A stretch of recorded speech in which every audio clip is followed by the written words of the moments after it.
Welcome back. Let's turn to our newsmaker tonight. Kashmiri IAS topper of 2009, All India topper Shah Faisal, who quit the services earlier this week, has finally broken his silence.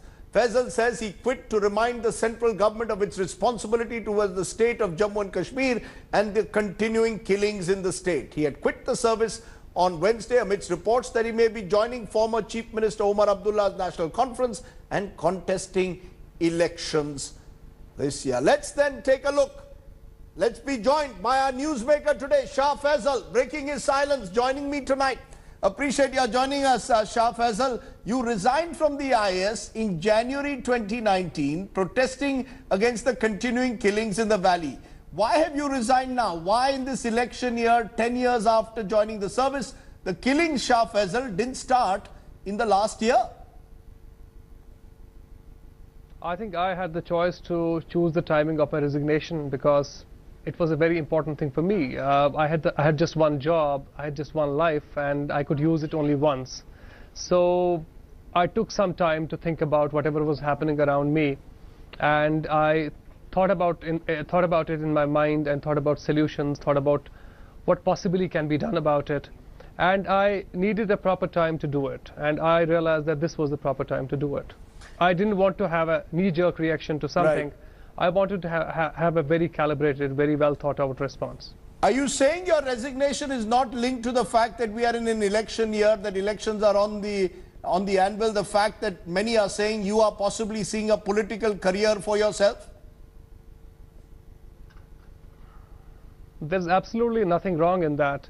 And to bring in all these issues into public narrative at a time when the governments are in transition, when things are things are changing, and when people are making their choices, I think that's the time when possibly these issues can be communicated to the people. I don't see anything wrong in talking about issues at a time when people are primed up to listen to those issues. No, but are you going to be speaking now about political issues connected to Jammu and Kashmir, or actually take the political plunge? And have you decided to join a political party? Much rumors that you are joining Omar Abdullah's party. For me, what matters is that in Kashmir, or in Jammu and Kashmir state this time, my idea is to kind of how we can possibly reimagine the electoral politics. We have seen the youngsters here have lost faith in the way elections are being conducted. We have a history of rigging in the state. People have lost faith in the institutions of governance, institutions of democracy. So as somebody who has seen the system from very close, I see it as an opportunity to maybe build faith of the youngsters and the young generation in these institutions. But there is some talk, Shah Faisal, that you were joining, as I said, Omar Abdullah's party. Now others are suggesting you are actually lining up behind the separatist Hurriyat. Tell us now very clearly, what are your plans at the moment when it comes to joining electoral politics? What I have done today is that I have told the youth of the Kashmir that no decision will be taken without consulting them. So as of now, I have ruled out joining any existing political party, because if the idea is to reimagine and to create a new sort of politics in the valley, that it may not be possible to do so within the confines and the constraints of the existing parties. When it comes to joining Hurriyat, honestly speaking, I don't think I have that strength of character. The kind of struggles which Hurriyat people go through, I cannot possibly at this stage of my life go through those struggles. So I am choosing an easier option, which is electoral politics. You know, I remember talking to you, Shah Faisal, when you joined the IAS 10 years ago. You were full of idealism. You were excited about being part of the government, becoming an agent of change. What has changed in the last decade that makes you believe being a politician is now better than being a bureaucrat? It depends the kind of challenges which you're dealing with. So as a civil servant, it has been more like the administrative issues, the developmental issues that we have been dealing with and very successfully dealing and very satisfactorily dealing with. IAS has given me an opportunity, an amazing opportunity, in fact, to work for the welfare of the people. But then we are dealing with political issues at the moment, and those issues are even more urgent than those developmental issues. What do you do to people? You give them roads, you give them water supplies, you give them electricity, but you snatch their sense of dignity.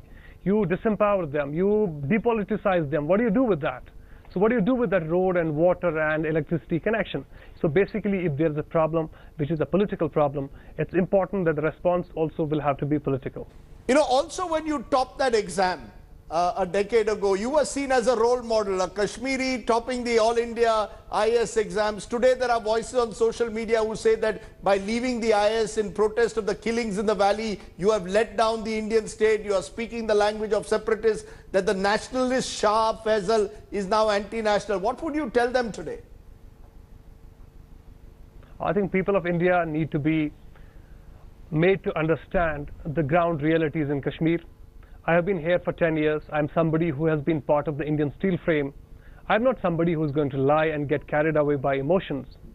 There is a problem in the field. Our education, our health, our tourism, everything will work only if something happens to the political dispute and something happens about the violent conflict which has been here. So it's not about role models anymore. I think it's more about who tells what kind of truth to the people of India.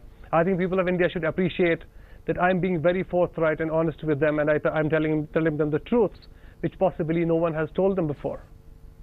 But you know, let's take a hard look at politics in the valley. Polling at times has been in single digits. Poll boycotts are enforced at gunpoint. Young people seem to be alienated. Some of them are turning to stone pelting against the army. How can you reimagine politics that you're talking about in a seemingly hopeless situation? Are you being completely romantic about what's happening when the reality is so different?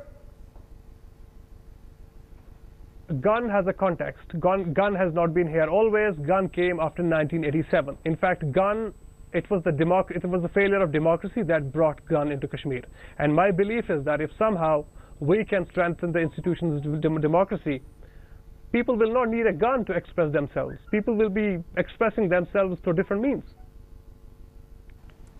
Shah Faisal, I appreciate your joining me here on the show tonight. Clearly, winds of change in a way blowing through Kashmir. I wish you well with your political ambitions and one day becoming a member of parliament. Who knows? Thanks very much for joining me. Thanks for watching the video.